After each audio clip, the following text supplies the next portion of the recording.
आत्मीय भाइयों और बहनों, 21वीं सदी का संविधान लेखक पंडित श्री राम शर्मा आचार्य आपको पढ़कर सुना रहे हैं। परंपराओं की तुलना में विवेक को महत्व देंगे। आइए पढ़कर सुनाते हैं। उचित अनुचित का, लाभ हानि का निष्कर्ष निकालने और किधर चलना किधर नहीं चलना इसका निर्णय करने के लिए उपयुक्त बुद्धि भगवान ने मनुष्य को दी है।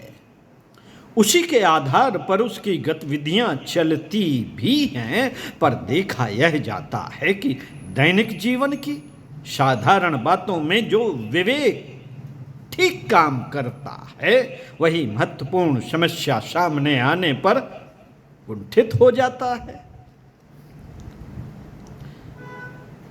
परंपराओं की तुलना में तो किसी विरले का ही विवेक जागृत रहता है, अन्यथा आंतरिक विरोध रहते हुए भी लोग पानी में बहते हुए तिनके की तरह अनिश्चित दिशा में बहने लगते हैं।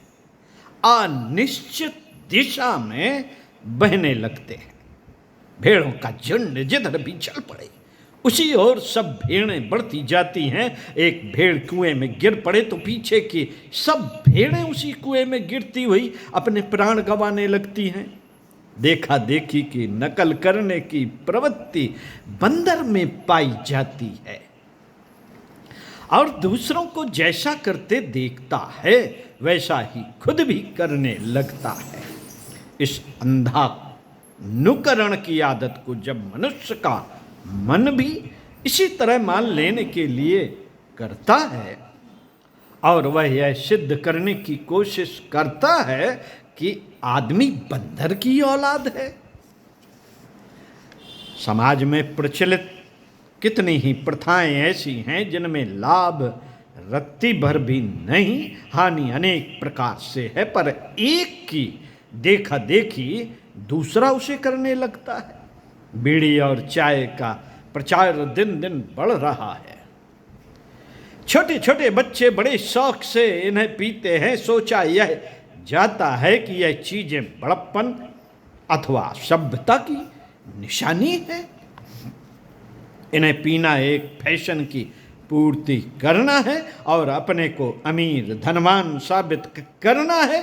ऐसी ही कुछ भ्रांतियों से प्रेरित होकर शौक मौज फैशन जैसी दिखावे की भावना से एक को देखा देखी दूसरा इन नशीली वस्तुओं को अपनाता है और अंत में एक कुटेब के रूप में लत ऐसी बुरी तरह लग जाती है कि छुड़ाए नहीं छूटती। चाय बीड़ी भांग गांजा शराब अफीम आदि सभी नशीली चीजें भयंकर दुर्व्यसन है। इनके द्वारा शारीरिक और मानसिक स्वास्थ्य नष्ट होता है और आर्थिक स्थिति पर बुरा प्रभाव पड़ता है। हर नशेबाज स्वभाव की दृष्टि से दिन दिन घटिया आदमी बनता जाता है। क्रोध आवेश चिंता निराशा आलस्य निर्दयता अविश्वास आदि कितने ही मानसिक दुर्गुण उपज पड़ते हैं। समझने पर या स्वयं विचार करने पर हर नशेबाज इस लत की बुराई को स्वीकार करता है, पर विवेक की प्रखरता और साहस की सजीवता न होने से कुछ कर नहीं पाता। एक अंध परंपरा में भेड़ की तरह चलता चला जाता है। क्या यही मनुष्य की बुद्धिमत्ता है? प्रश्न है। सामाजिक कुरीतियों से हिंदू समाज इतना जर्जर हो रहा है कि इन विकृतियों के कारण जीवन यापन कर सकना भी मध्यम वर्ग के लोगों के लिए कठिन होता जा रहा है। बच्चों का विवाह एक नरभक्षी पिशाच की तरह हरे अभिभावक के सिर पर नंगी तलवार लिए नाचता रहता है। विवाह के दिन जीवन भर की गाढ़ी कमाई के पैसों को होली की तरह फूंक देने के लिए हर किसी को विवश होना पड़ता है। हत्यारा दहेज छुरी लेकर हमारी बच्चियों का खून पी जाने के लिए निर्भय होकर विचरण करता रहता है। मृत्युभोज औशर मोशर नेग चार मुंडन दस्तान जनेऊ और भी न जाने क्या क्या उटपटांग काम करने के लिए लोग विवश होते रहते हैं और जो कुछ कमाते हैं उसका अधिकांश भाग इन्हीं फजूल खर्चियों में स्वाहा करते रहते हैं। जेवर बनवाने में रुपए में से 8 आने हाथ रहते हैं। जान जोखिम, ईर्ष्या, अहंकार, सुरक्षा की चिंता, ब्याज की हानि आदि अनेक आपत्तियां उत्पन्न होती हैं। फिर भी परंपरा जो है, सब लोग जैसा करते हैं वैसा ही हम क्यों ना करें।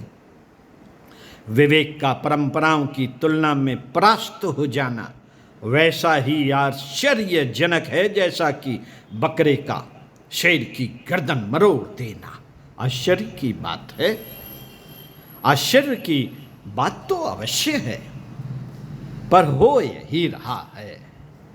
शरीर के रोगी, मन के मलिन और समाज के कुसंस्कारी होने का एक ही कारण है अविवेक।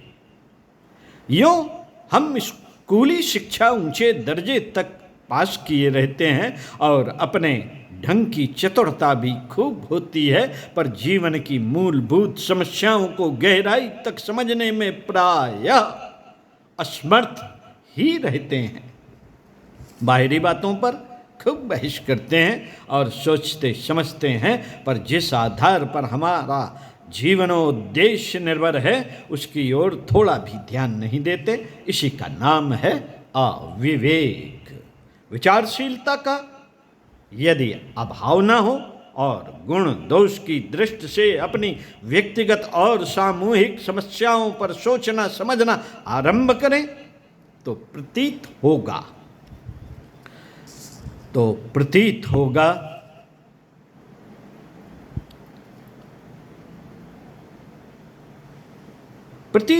कि बुद्धिमत्ता का दावा करते हुए भी हम कितनी अधिक मूर्खता से ग्रसित हो रहे हैं। सीधी सादी विचारधारा को अपनाकर मनुष्य अपनी सर्वतोमुखी सुख शांति को सुरक्षित रख सकता था और इस पृथ्वी पर स्वर्ग का आनंद प्राप्त कर सकता था, पर आंधी टेढ़ी, अनुचित, अनुपयुक्त इच्छा, आकांक्षाएं वह तो रखता ही है।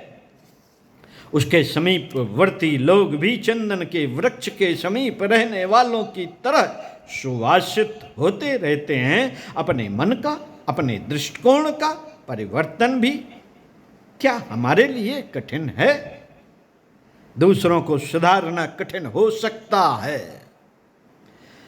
पर अपने को क्यों नहीं सुधारा जा सकेगा? विचारों की पूंजी का अभाव ही सारी मानसिक कठिनाइयों का कारण है। विवेक का अंतःकरण में प्रादुर्भाव होते ही कुविचार कहाँ टिकेंगे और कुविचारों के हटते ही अपना पशु जीवन देव जीवन में परिवर्तित क्यों ना हो जाएगा? कुछ मूढ़ताएं, अंध परंपराएं, अनैतिकताएं, संकीर्णताएं हमारे सामूहिक जीवन में प्रवेश पा गई हैं। दुर्बल मन से सोचने पर वे बड़ी कठिन, बड़ी दुष्कर, बड़ी गहरी जमी हुई दिखती हैं, पर वस्तुतः वे कागज के बने रावण की तरह डरावनी होते हुए भी भीतर से खोखली हैं। हर विचारशील उनसे घृणा करता है, पर अपने को एकाकी अनुभव करके आसपास घिरे लोगों की भावुकता से डरकर कुछ कर नहीं पाता। कठिनाई इतनी सी है, कुछ ही थोड़े से विवेकशील लोग यदि संगठित होकर उठ खड़े हो और जमकर विरोध करने लगे तो इन कुरीतियों को मामूली से संघर्ष के बाद चकनाचूर कर सकते हैं। गोवा की जनता ने जिस प्रकार भारतीय फौजों का स्वागत किया वैसा ही स्वागत इन कुरीतियों से सताई हुई जनता उनका करेगी, जो इन अंध परंपराओं को तोड़ मरोड़ कर रख देने के लिए कटबद्ध सैनिकों की तरह मार्च करते हुए आगे बढ़ेंगे। हमारा दहेज कागज के रावण की तरह बड़ा विभत्स, नृशंस और डरावना लगता है। हर कोई भीतर ही भीतर उससे घृणा करता है, पर पास जाने से डरता है। पास जाने से डरता है। कुछ साहसी लोग उसमें पलीता लगाने को दौड़ पड़े। पलीता लगाने को दौड़ पड़े तो उसका जल जड़ मूल से उन्मूलन होने में देर न लगेगी। देर न लगेगी। दास प्रथा, देवदासी प्रथा, बहु प्रथा, जन्मते ही कन्या वध, भूत पूजा, पशु बलि आदि अनेक सामाजिक कुरीतियां किसी समय बड़ी प्रबल लगती थीं। अब देखते ही देखते उनका नाम निशान मिटता चला जा रहा है।